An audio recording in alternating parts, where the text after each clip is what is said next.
So it's important for you to know that this is something that's attainable by the age of 45. So my goal and my dream is that every woman physician will have a clear path on becoming millionaires by age 45. And again, sooner, ideal, but this is me being like super averagey, right? And if you're listening right now and you're like, oh my goodness, but I'm already like 50, that's okay. This is the youngest you're ever going to be. But you can now start to make sure you get in the game now. Hi, Docs. I'm Dr. Latifat. I'm the host of the Money Fit MD podcast. This is where we help badass women physicians just like you learn simple and effective tools to build wealth from the inside out. That way, we can create wealth and bigger impact without all the burnout. Enjoy the episode.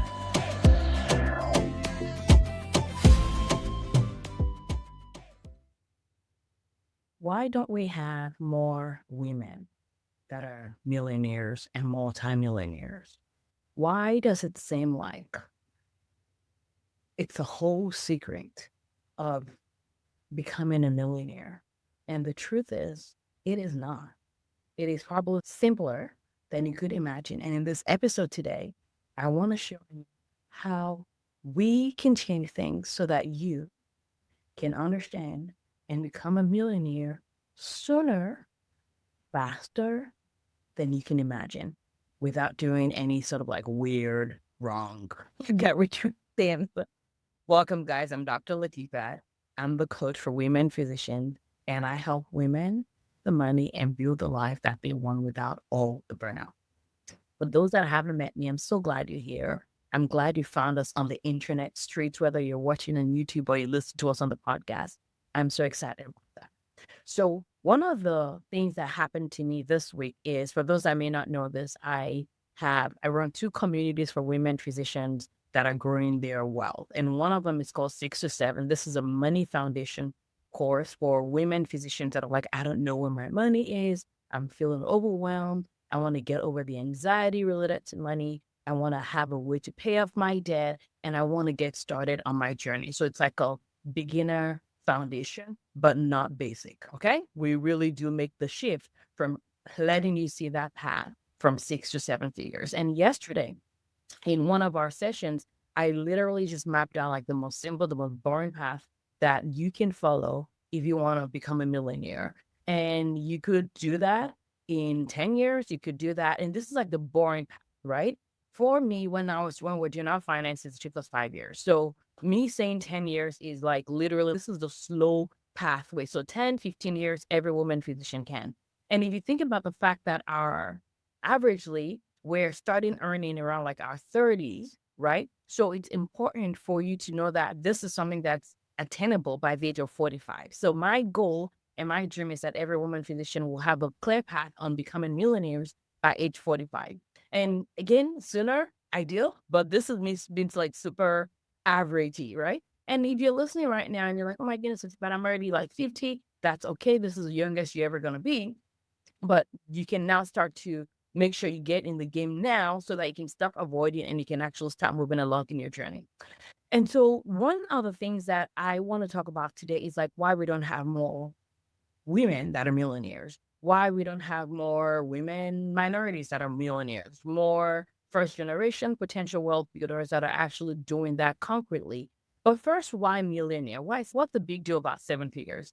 To be honest with you, a millionaire, $1 million in net worth should be like the baseline. And that's why I'm like, this is a baseline that if you reach this, if you get there, it creates enough substance, enough momentum for you to be able to build even more. Right. So if you've done anything about finances, you can see that maybe your path from 0 to a million may be actually take the longest. And then your path to the next 7 figures become shorter and shorter because of compounding. So the thought is if we can have a clear path to 7 figures for women physicians, then with time, which is a huge factor when it comes to growing your net worth, with time, that now can accelerate as long as you don't undo the do's that you've done.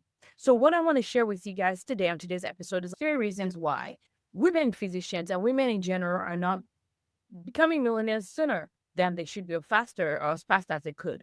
And there are many factors that could contribute. And for this episode, I'm not going to talk about this because I want to focus on what you have control over. So I'm not going to talk about racism. I'm not going to talk about sexism. I'm not going to talk about disparity, which exists. You can listen to the other episodes. I've talked about that. I'm not going to talk about the fact that women physicians are more likely to be offered less, all of that. Those are all important factors. But for this specific episode, I want to talk about what you are not doing and what you can do in order to accelerate this journey for you. Okay. And my hope is at the end of this episode, you'll be cool, calm, and collected. Your nervous system would be down. You'll be less anxious. And this would feel like, oh my goodness, it is so doable. This is, of course, it's possible. Of course, it's possible. Okay. So, again, there are three main things that I want to talk about. And number one thing that I've seen with women physicians, and this affects women that are not physicians, but they're first generation wealth builder, this definitely will speak to you. Number one is without even knowing it, many of us will want the results and we want it now. We want the results and we want it now. So I'll give you an example of what that could look like. What that could look like is you are, okay, I want to start my journey towards wealth building. I want to grow my wealth. But then you're like doing things, you're taking actions every day. And because you don't see the outcome that you're looking for overnight, you're like, this is not working. You're like, this is not working. Right. And this is the same idea as like weight loss or exercise, where you don't lose weight the first day you jump on the treadmill, right? You don't lose weight the first day you say no to that delicious bread and butter that you like. The same thing applies when it comes to money. And what ends up happening is because the result is not happening overnight, because it takes intent, time, and commitment for you to get the result. Many times you may go, I'm not getting the immediate result, so I'm going to quit.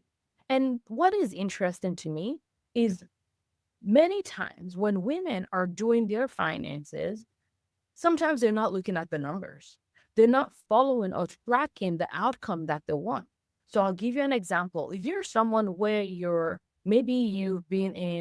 working for the last 10 years and now you're like, I want to get my finances right. And now you're making decisions like I'm investing in assets, which are things that increase in value over time, increases your wellness and wealth ability. I'm spending less on liabilities, things that decrease in value over time, flashy cars or a huger house than that is appropriate for the season that you're in and not in alignment with the goals that you want.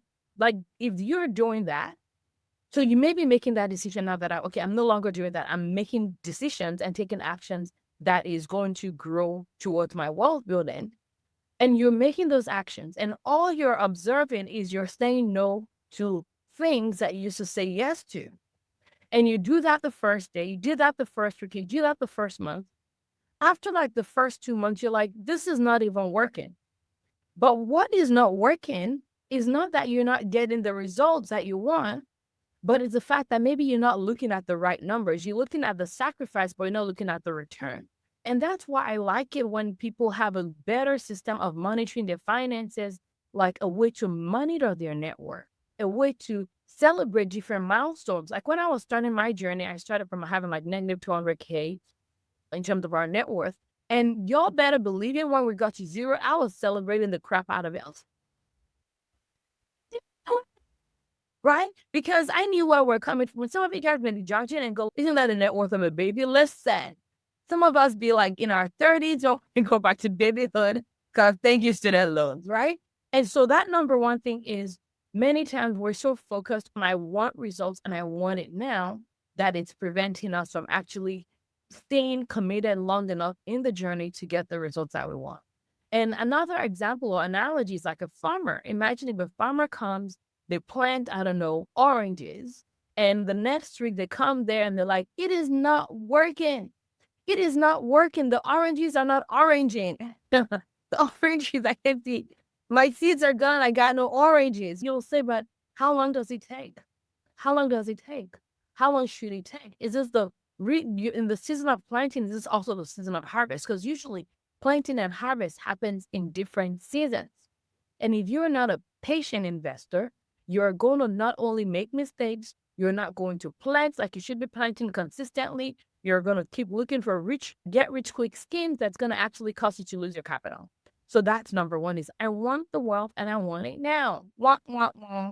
That can be a problem. And I know I wish it could happen overnight too. But if we are in that thinking, that scarcity-based thinking, that's poverty-based thinking, and that's not going to get you the results you want. It's literally going to get you the opposite of the results you want. That's number one.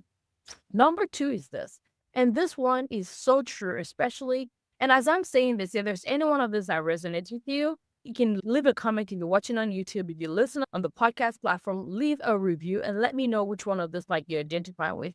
And of course, I'm on Facebook and Instagram. You can send me a message there and let me know which, if you like this episode, let me know what's resonating with you. The second one is there must be a secret. There has to be a secret path. And that FOMO, that there has to be something that I don't know. And there is knowledge, and knowledge is important. You acquire knowledge, but you have to acquire knowledge and apply the knowledge in order for you to get the results. But if you keep thinking there must be a secret path that you've never heard of, there must be, that's how people get in trouble. There is no secret path. There may be things that people don't know a lot about, but it's no secret. But have you done the things you know about? Like, when I was showing the women inside of 6 or 7 just yesterday about the power of compounding and how investing, interest, and time are like the three key variables that will help you be an inevitable millionaire, literally, their minds were blown, right? But many of them know that, like stock market, everyone has heard about stock market, index funds, ETF, mutual funds. Like these are things that if you haven't heard about it before, that's okay. You can Google if you want. I've written a book about this called Done with Broke. It's on Amazon. You can find it. Click on it. I'll make sure, it's in the show notes as well so that you can click on it and go purchase your copy and start to read it right now, whether you're a woman physician or not. It's a great gift you can give to your colleagues, your children, your residents. Like my 11-year-old, my 12-year-old, they have read Done with Broke. And it literally can show you that if you read Done with Broke, you will be more prepared and more equipped than like 80% of our population. And so instead of thinking there must be another secret thing that you haven't heard about, the question becomes, have I applied the things that I've done? Because what ends up happening is I'll share something that happened to me. This is actually like real life, real thing that happened. We had this friends, I guess you could call it, where this has been like years and years ago. So if you know us right now, you're like, stop scanning your brain, asking if you have a friend. It ain't you. But we have this friends. Oh, we had this friends. We haven't talked to them or seen them in years now, where they came to us and they're like, there is this thing we heard about. It's an investment mechanism. And it is so good. It is getting us good returns. It is a secret. Not a lot of people know about it, but our mentor knows about it and wants us to tell our friends, and our family members, so that more people can learn about this secret.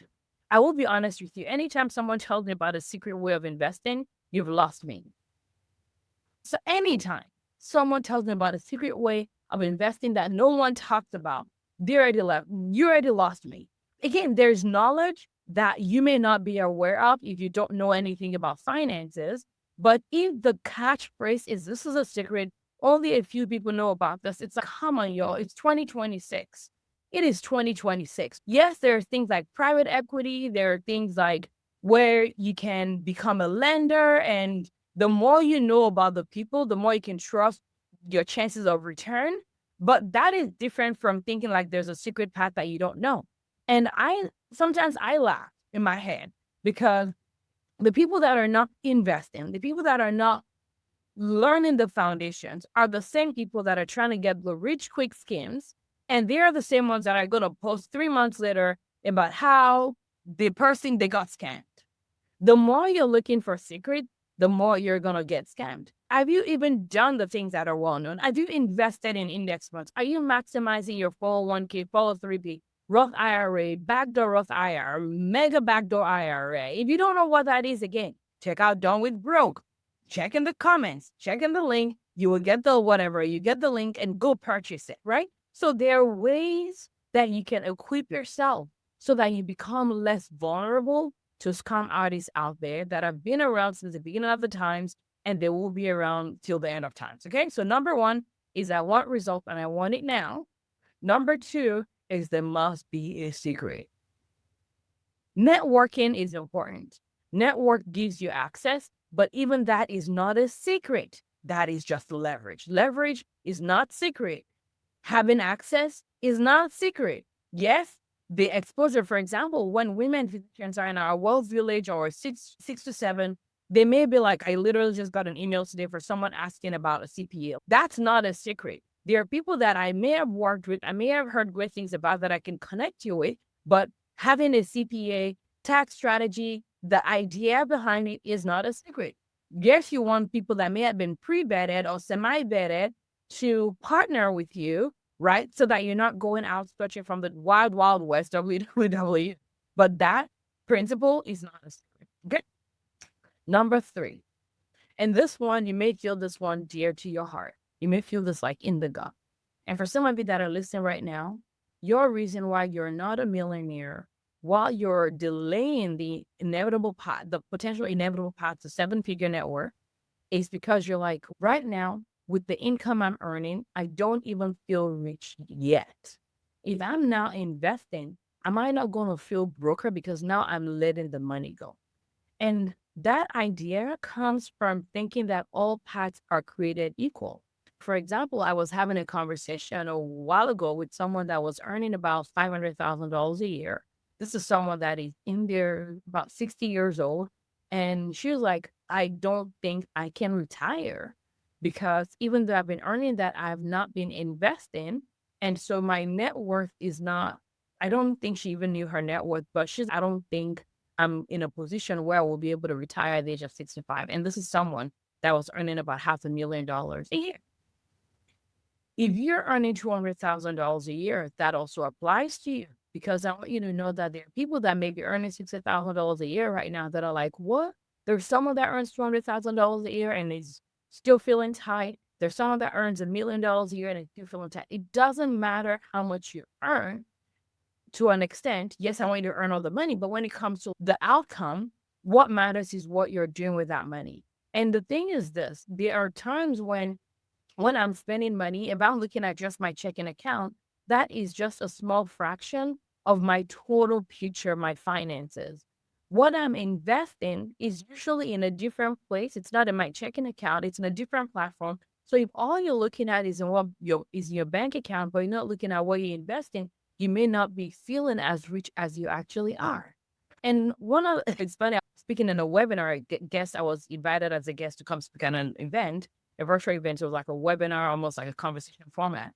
And I was telling the woman that if you want to change your future, one thing you can do is ask yourself, what are the thoughts I've had about money, about investing that has created the current situation that I'm in? And if you don't like where you are, you may just leap over and start to meditate on the exact opposite thoughts so that now it can create a different outcome. So, for example, you're like, I don't have enough money to invest. And despite earning 200, 300, 500, 700, $1.5 million a year, you're still thinking that. Maybe that's why your net worth is not changing. So, what that means is you may need to take that thought and change it around and say, maybe it's possible that investing is how I'm going to change my future. So now instead of focusing on, I don't have enough to invest, you're like, I'm going to invest first and then I'll spend the rest. And the key is you don't have to go from 0 to 100. If you're someone that has never invested more than $10,000 a year, maybe you can double that and do $20,000 a year this year. Maybe you can double that and you can do $40,000 a year next year. So where are you and what is the small changes that you can make right now that can actually move the needle forward? Because it's not about waiting for perfect timing, a perfect situation. It's deciding that now is the time that you want to change, right? Again, Rome wasn't built in a day, y'all. Rome was not built in a day. It took time, it took intent, it took action, persistent commitment to the result in order to create the difference in outcome. So I want to summarize those 3 points I mentioned earlier again. Maybe for you, I want the results and I want it now. Me too. But focusing on that thought is not going to help you. Or maybe number two, you're like, there must be a secret. Maybe that thought is why you're falling vulnerable to scams. And then number three, maybe it's like, I don't feel rich. So the idea of investing when I don't feel rich, then I'm going to feel even less rich. No, investing is actually what helps you be rich. And so for you, you may be putting the cart before the horse, thinking I need to earn more before I invest, when it should be I need to invest so that I can have more. Okay.